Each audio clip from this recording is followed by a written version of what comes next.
My name is Marcus Chen, and for the past 5 years, my family thought I was just a simple mailman. They weren't entirely wrong. I did deliver mail, but not in the way they imagined. I still remember that Thanksgiving dinner like it was yesterday. The crystal glasses clinked as my brother David raised his drink in a mock toast. To Marcus, he announced with a smirk, still delivering mail while the rest of us are actually successful. The dining room of my parents' suburban home erupted in polite laughter. My sister-in-law Jennifer adjusted her designer dress, barely concealing her contempt. At least he's reliable, she offered with fake sympathy. I sat quietly, cutting into my turkey, remembering how different things used to be. 10 years ago, I had graduated from MIT with honors in robotics and artificial intelligence. My family had attended the ceremony, of course. It was expected. But their pride quickly turned to confusion when I announced I wouldn't be accepting any of the prestigious job offers that had come my way. "You're turning down Google?" my father had demanded, his face red with anger. For what? To become a mailman. What they didn't understand, what I couldn't tell them, was that I had a vision. While everyone else saw drone delivery as a futuristic concept, I saw it as an immediate possibility. But I needed to understand the delivery industry from the ground up. "Marcus still takes the bus to work," my mother whispered to her friend loud enough for everyone to hear. "Can you imagine? My son, a bus rider at 32. I took another bite of turkey, thinking about the prototype drone charging silently in my warehouse just outside the city. 5 years of working as a mail carrier had taught me everything wrong with traditional delivery systems. Every frustrated customer, every delayed package, every inefficient route, it all fed into my growing database. "Speaking of work," David continued, swirling his expensive wine, "my tech firm just closed another round of funding. 20 million. He paused for effect. "But I'm sure delivering mail is fulfilling too." What David didn't know was that while he was chasing venture capital for his social media app, I had been quietly building next-gen delivery solutions. My years as a mail carrier hadn't just been about learning the industry. They had helped me stay under the radar while I developed my drone technology. "Have you thought about going back to school?" my father asked, his voice heavy with disappointment. "It's never too late to start over." I smiled politely. "I'm happy where I am, Dad." The truth was, I was more than happy. That morning, before coming to Thanksgiving dinner, I had finalized the paperwork for a $300 million acquisition deal with one of the largest logistics companies in the world.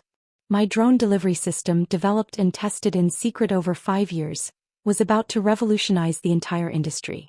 But sitting there watching my family exchange knowing looks and barely concealed sighs, I decided to let them keep believing what they wanted to believe. Sometimes the best revenge is simply waiting for the perfect moment. "At least Marcus brings us our Amazon packages on time," my sister-in-law quipped, causing another round of laughter. Little did they know that soon their Amazon packages wouldn't be delivered by someone like me, they'd be delivered by something I created. The drones I had designed weren't just faster or more efficient. They were smarter, using AI to optimize routes and weather patterns in ways no other company had achieved. As I helped clear the dishes after dinner, my mother pulled me aside. "Honey," she said, her voice dripping with concern, "David's company is doing so well. Maybe he could find you a position? Something better than delivering mail." I thanked her politely but declined. In less than 24 hours, next-gen delivery solutions would be announced on CNN as the future of package delivery. The company I had built while they mocked my career choice was about to become a household name. That night, as I drove home in my modest used car, another source of family ridicule, I thought about how tomorrow would change everything. The warehouse I visited daily, disguised as a simple mail carrier, actually housed a fleet of the most advanced delivery drones ever created. Each one represented countless nights of work, failed prototypes, and endless refinements. My phone buzzed with a text from David. "Hey little bro, sent you some job listings. Time to grow up maybe." I didn't respond. Tomorrow he'd have his answer. The next morning, I dressed in my usual mail carrier uniform one last time. It felt surreal knowing this would be the last day anyone would see me as just a mailman. My phone was already buzzing with messages from my executive team. The CNN segment was scheduled for 10 a.m. I had arranged everything perfectly. My family always gathered at my parents' house the day after Thanksgiving for brunch, a tradition that usually involved more subtle digs at my career choices. Today would be different. As I pulled up to my parents' house in my trusty old Honda, David's new Tesla was already parked in the driveway. I could hear laughter from inside, probably another round of jokes at my expense. "There's our mailman," David announced as I walked in. He was sprawled on the leather couch, his designer watch glinting as he gestured toward the TV. "I was just telling Mom about our company's latest app update. But hey, how's the mail route?" My mother was in the kitchen preparing her famous French toast. "Marcus, honey, you could at least dress up for family brunch," she said, eyeing my uniform with disappointment. "Sorry, Mom. Got work later," I lied smoothly, checking my watch.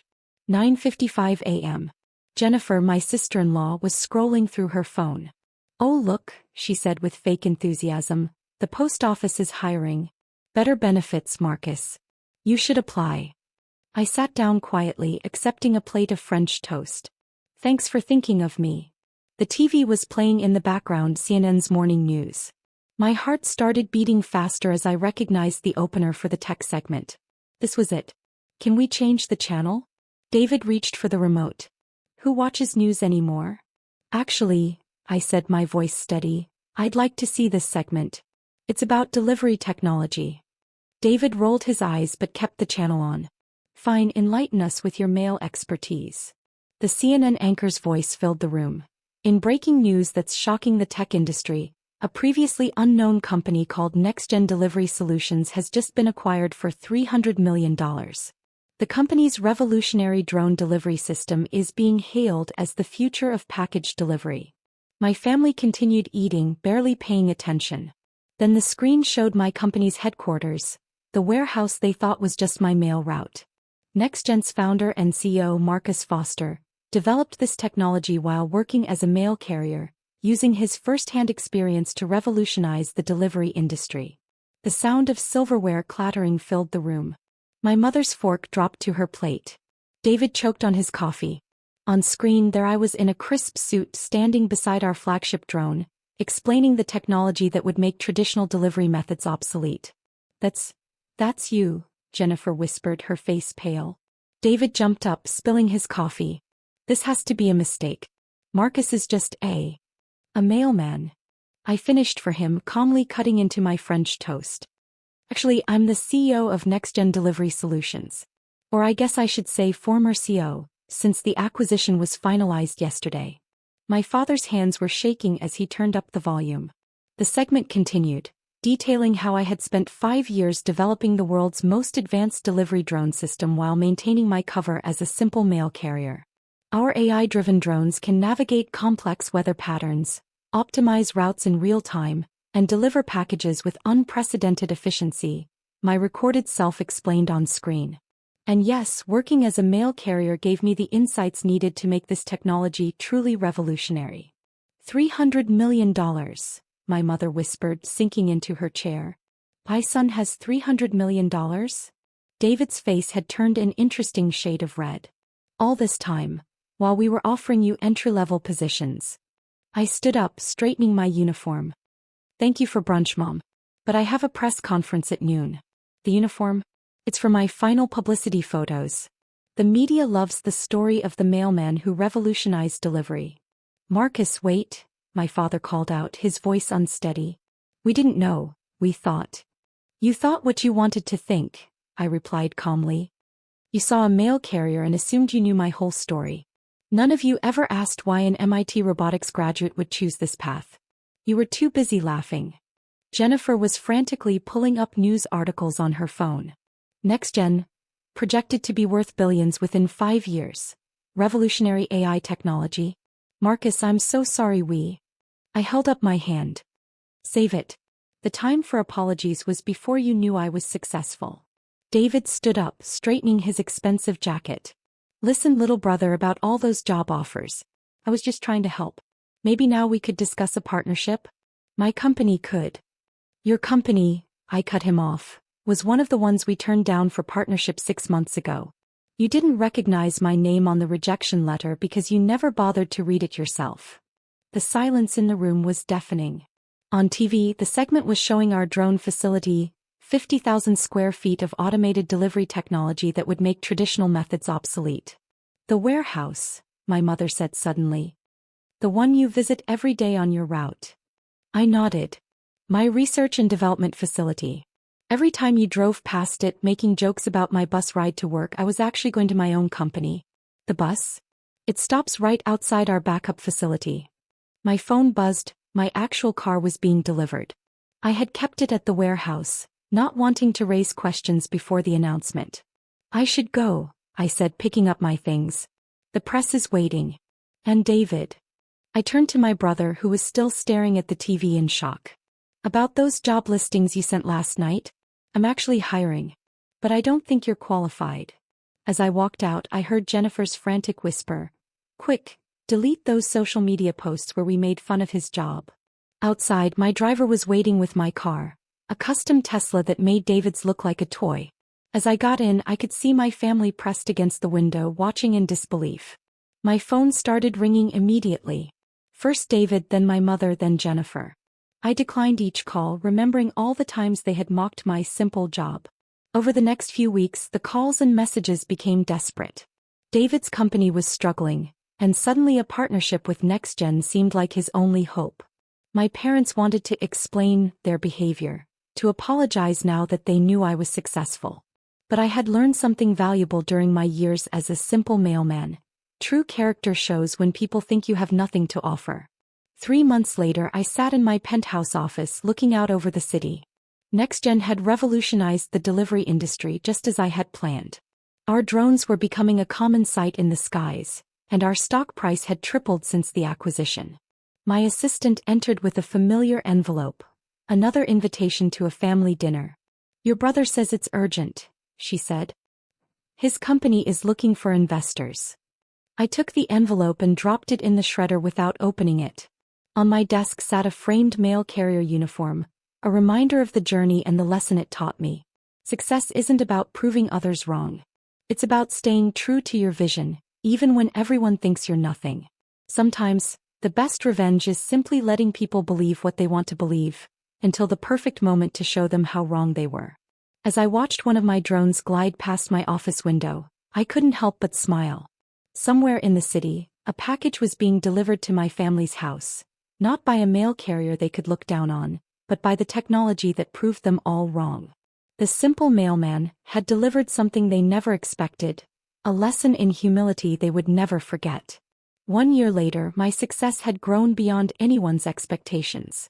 NextGen had become a household name, our drones a common sight in cities across the country. The mailman who changed delivery story had taken on a life of its own. I'd been featured in Forbes, Time, and dozens of other publications. My family's attempts to reconnect became increasingly desperate. David's tech company was failing, his social media app couldn't compete in an oversaturated market. Each week brought new messages, each more urgent than the last. Marcus, please, my mother's latest voicemail pleaded. David's about to lose everything. He has a family to support. Just meet with him, that's all we're asking. I sat in my office, now occupying the entire top floor of a downtown skyscraper, and thought about all the family dinners where they had belittled my choices. The Thanksgiving gatherings where they had mocked my uniform. The countless times they had offered me entry-level positions with thinly veiled contempt. Jennifer, who had once snickered at my bus riding, now regularly posted on LinkedIn about how proud she was of her innovative brother-in-law. The same photos of me in my mail carrier uniform that they had once found embarrassing were now proudly displayed on their social media, accompanied by captions about family and support.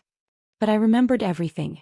I remembered the day David had seen me waiting at the bus stop and driven past, splashing me with slush from the street. He had looked back in his rearview mirror and laughed.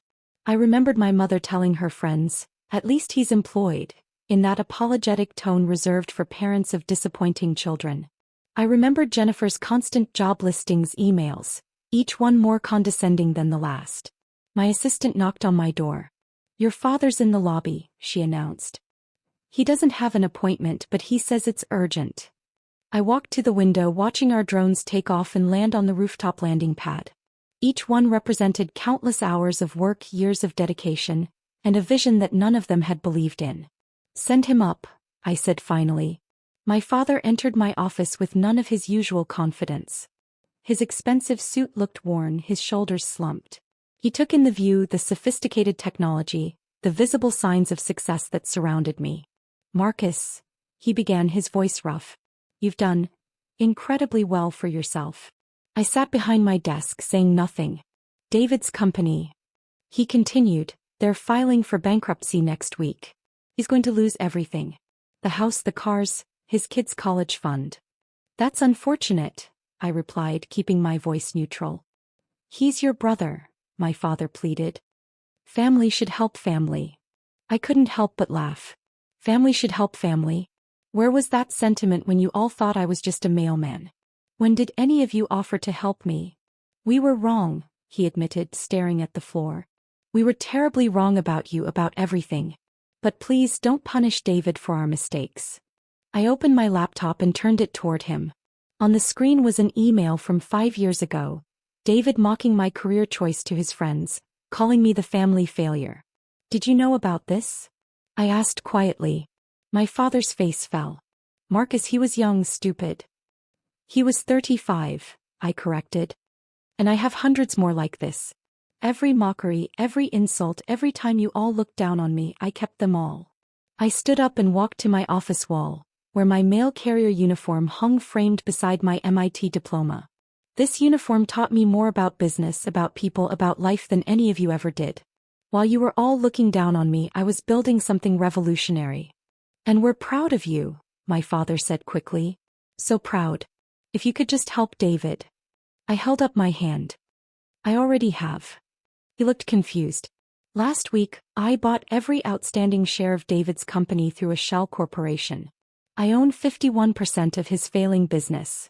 My father's eyes widened. You what?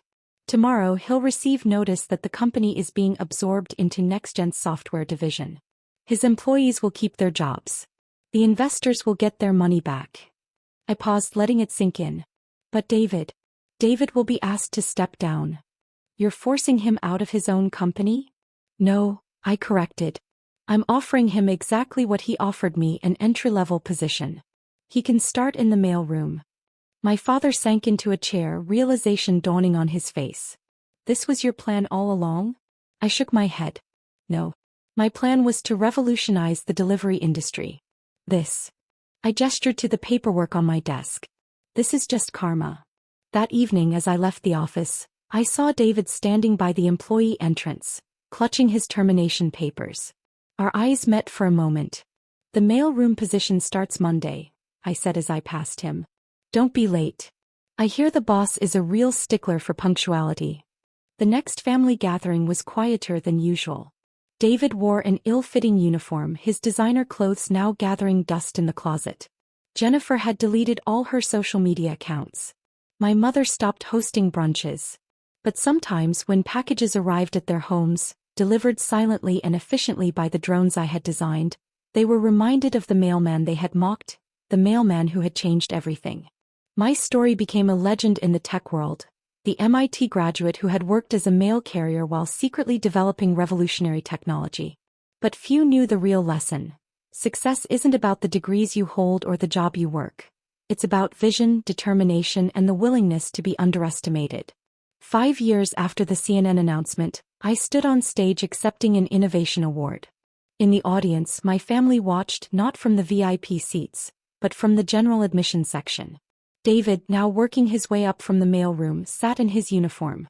Jennifer, who had finally found a real job instead of living off her husband's success, took notes on a worn notebook. My parents, their pride now tempered with regret, watched silently. Success, I said into the microphone, often comes disguised as something else. Sometimes it wears a mail carrier's uniform. Sometimes it rides the bus. And sometimes it delivers exactly what everyone deserves. The applause was thunderous, but I barely heard it. I was thinking about that last Thanksgiving dinner, about their laughter, about their mockery. About how none of them had ever asked why an MIT robotics graduate would choose to deliver mail. They had learned their lesson, but more importantly, I had learned mine. True success isn't about proving others wrong, it's about proving yourself right. As I left the stage, my phone buzzed with a notification. David had delivered all his packages on time today. He was doing well in the mailroom, learning the same lessons I had learned years ago. Maybe someday he would understand what I had known all along. That sometimes the best way to succeed is to let others underestimate you. Because in the end, success isn't about the job you do. It's about the vision you carry, the determination you hold, and the quiet confidence of knowing that someday, everyone who doubted you will have to watch you soar. And sometimes, that success arrives like a package they never saw coming, delivered by the very person they chose to ignore.